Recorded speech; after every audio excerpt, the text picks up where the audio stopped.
नमस्कार. मनाच्या श्लोकातला आपला आज 64वा श्लोक चाललेला आहे आणि आपण अगोदर नेहमीप्रमाणे मनाचा श्लोकच घेऊयात. श्लोक घेऊ पहिल्यांदी. अति मूढत्या दृढ बुद्धी असेना, अति कामत्या रामचित्ती वसेना, अति लोभत्या क्षोभ होईल जाणा, अति विषयी सर्वदा दैत्यवाणा. जय जय रघुवीर समर्थ. समर्थांनी आपल्याला या श्लोकामध्ये 4 वेळाला अति शब्द आलेला आहे. बघा, प्रत्येक ओळीत अति शब्द आलेला आहे. कोणती गोष्ट अति कशी नसावी हे त्यांनी पटवून दिलेलं आहे. म्हणजे शेवटी स्थिर बुद्धी मागच्या वेळेला जी सांगितली त्याचाच पुढचा हा भाग आहे. आणि म्हणून माणसाने वागताना किंवा परमार्थात आपली श्रद्धा दृढ करताना काय काय गोष्टी लक्षात ठेवल्या पाहिजेत. त्यांनी आपल्याला मागील श्लोकात सांगितलं की ज्याला खरोखर आपल्याला ज्यांना आपलं हित करून घ्यायचंय ना, आणि ज्यांना आपल्या परमार्थ साधेमध्ये असलेल्या पूर्ण निस्संद व्हायचं आहे, आत्मप्रलय झालेले सुद्धा सिद्ध जे असतात ना, त्या कधीही वादात पडत नाहीत.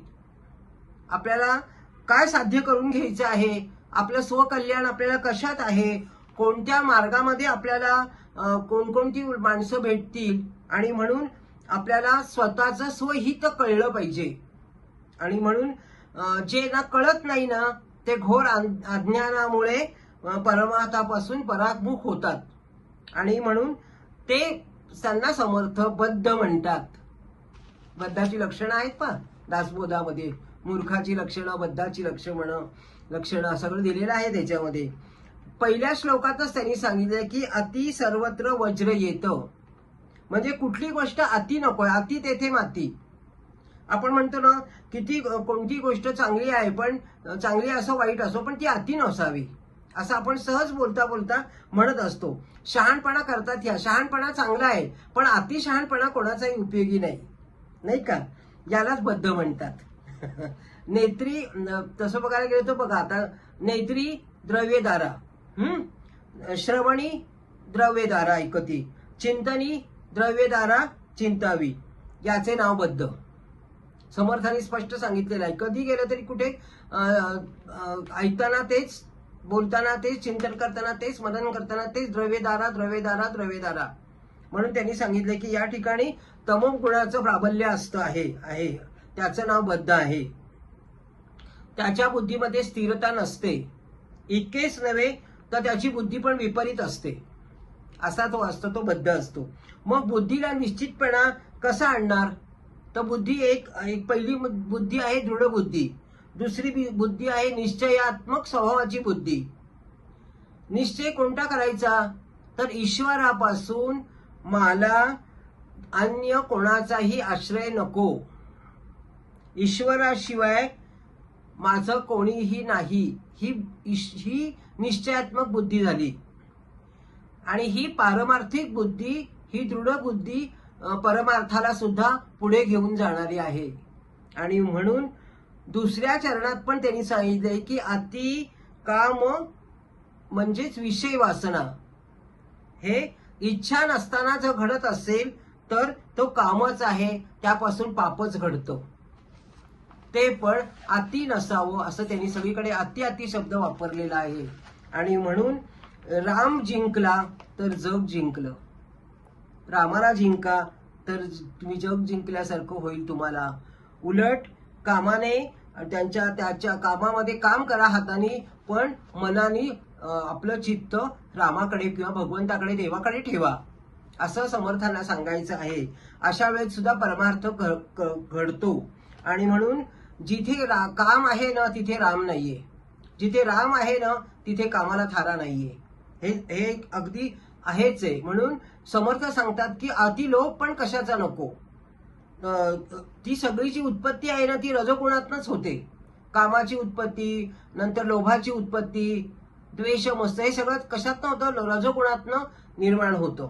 आपण 14वा अध्यायाचा अभ्यास केला तर आपल्या लक्षात येईल की त्याच्यामध्ये संपूर्ण सत्व रज तम गुणांचं वर्णन आहे. आणि म्हणून कोणते कोणते गुण रज आहेत आणि कोणते कोणते गुण तम आहेत आणि आपली प्रवृत्ती कशी सत्व झाली पाहिजे.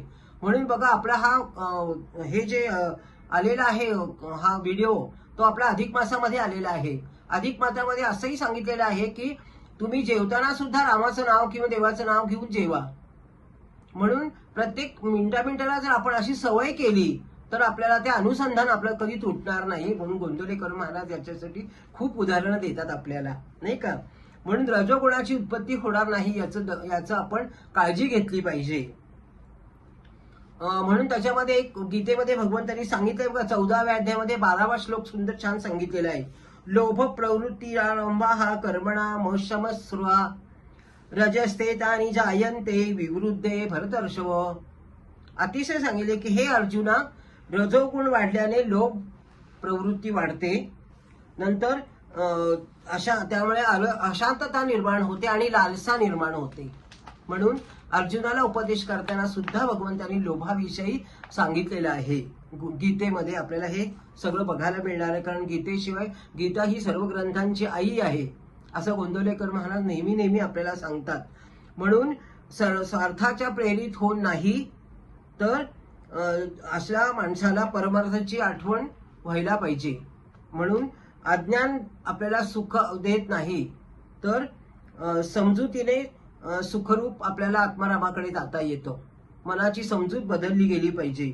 म्हणून गीतेच्या 9व्या अध्यायात पण उपदेश खूप छान केलेला आहे आपल्याला की अश्रद्धाना पुरुषा धर्मस्यास्य परंतप अप्राप्य माम निवर्तन्ते मृत्यू संसारवत्ममी.